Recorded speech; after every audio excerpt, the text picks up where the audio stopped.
सास बहू का लिव इन रिलेशन। नेहा खुले विचारों वाली लड़की थी। अरे नेहा, क्या दिन में सोती है? ससुराल में ऐसा नहीं चलेगा, वहां तो काम करना पड़ेगा। काम जितना काम होगा कर लूंगी माँ, पर अगर कोई ये कहे कि सारा आराम छोड़कर सिर्फ काम ही करना है तो ना भी ना, मुझे नहीं करनी शादी। अरे कैसी बात कर रही हो? अच्छा चलो जाकर नहा लो, मैं नाश्ता लगा देती हूँ, फिर तुम्हें कॉलेज भी तो जाना है। नेहा कॉलेज के लिए निकल जाती है। वो सोचने लगती है कि ससुराल में वो कैसे मैनेज करेगी। क्या हुआ नेहा, परेशान लग रही हो? अरे यार, तू तो मुझे जानती है ना, मुझे अपनी लाइफ बिल्कुल परफेक्ट चाहिए, लेकिन लग नहीं रहा लोग मानेंगे। यार, कहीं मेरी शादी ऐसे घर ना हो जाए जहां मेरी जिंदगी ही नरक हो जाए। अरे मैंने ना कल एक इंग्लिश फिल्म देखी थी, उसमें भी कुछ ऐसी ही समस्या थी हीरोइन की। अच्छा, तो फिर क्या किया उसने?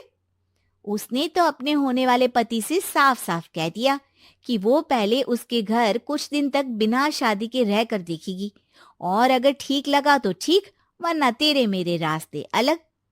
अरे हाँ यार, ये तो बिल्कुल सही आइडिया दे रही है तू मुझे। चल मैं तो चली, थैंक्स यार, तूने मेरी प्रॉब्लम सॉल्व कर दी। ये बोलकर नेहा खुशी खुशी वहां से निकल जाती है, लेकिन पीछे से उसकी सहेली कहती है, अरे नेहा, नहीं नहीं, कुछ नहीं सुनना मुझे।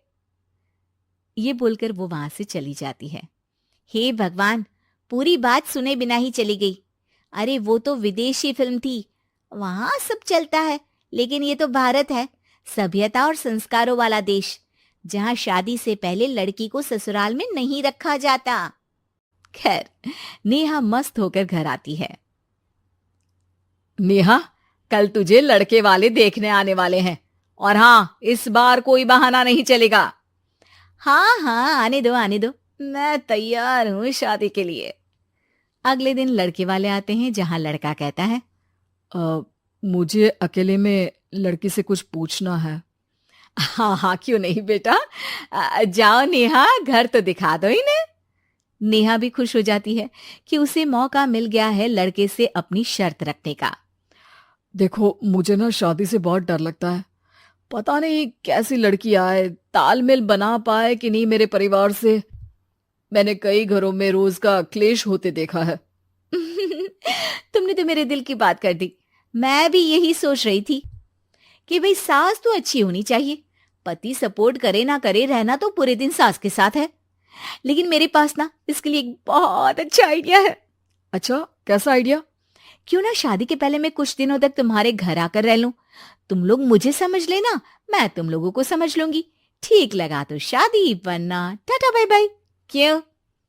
लड़के को नेहा की बात में दम लगता है। वो घर के सभी लोगों के सामने नेहा की बात रखता है। अरे पागल हो गई है क्या? ये कैसी शर्त है? अरे शादी से पहले मैं क्यों तुझे किसी और के घर भेजूंगी रहने? अरे लड़की के ख्याल तो 20 साल आगे के हैं, इतनी भी खुले विचारों वाली लड़की नहीं चाहिए हमें। अरे माँ, क्या बुरा और गलत बोल रही है ये? रहना तो हम दोनों का है ना।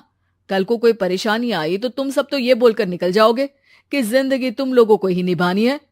तुम लोगों को जो करना है करो, तब क्या करूंगा बताओ? सबके समझाने पर वो लोग मान जाते हैं।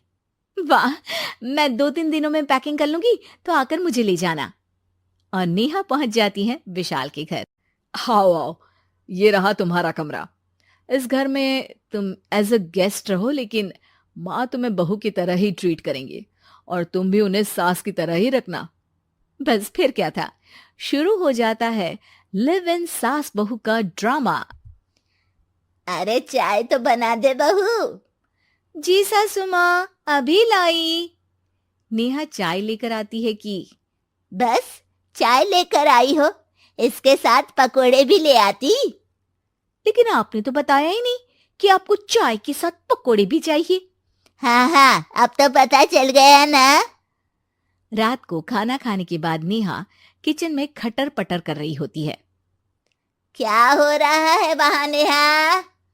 माँ जी, मैं ना रात को अदरक वाली चाय पीकर सोती हूँ, ये मेरी आदत है। अच्छा, तो जरा मेरे लिए भी बना देना। दोनों सास बहू रात को चाय पीती हैं। अगले दिन, नेहा, मैं मंदिर जा रही हूँ, मेरी साड़ी निकाल कर बेड पर रख दे। नेहा सास के लिए साड़ी निकाल कर रख देती है।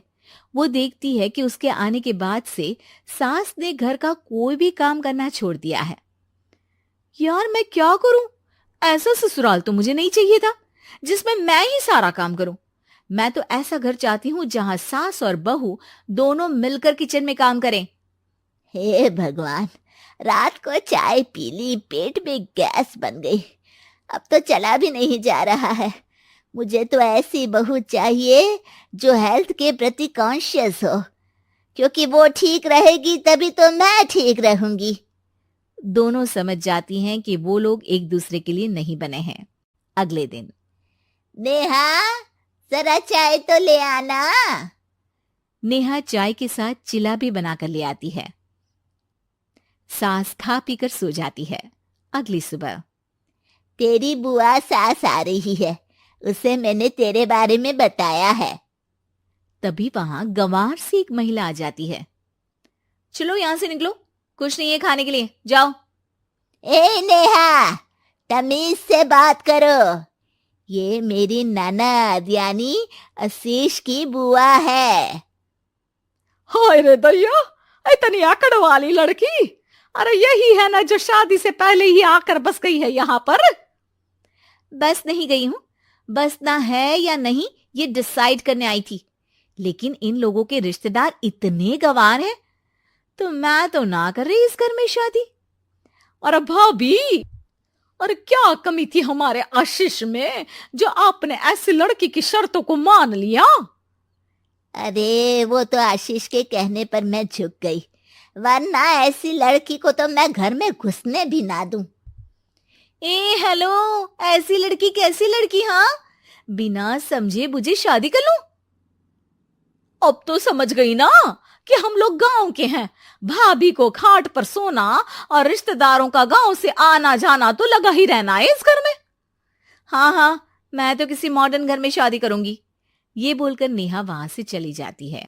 अपने घर में आकर नेहा कहती है, ना मां ना, लिव इन में रहकर देख लिया, ये गांव के लोगों का कोई भरोसा नहीं है। खैर, नेहा की शादी एक मॉडर्न घर में हो जाती है जहां सास कहती हैं, हे नेहा, मैं टेनिस खेलने जा रही हूं, आओ तो जूस बनाकर रखना, और हाँ, वॉलनट्स और ओट्स भी बना लेना। जी माँ। माँ मॉम बोलो डार्लिंग, माँ इज ओल्ड फैशन। बेचारी नेहा सर पर हाथ रख लेती है। हे भगवान, ये सास तो सास ही होती है, गांव की हो या शहर की।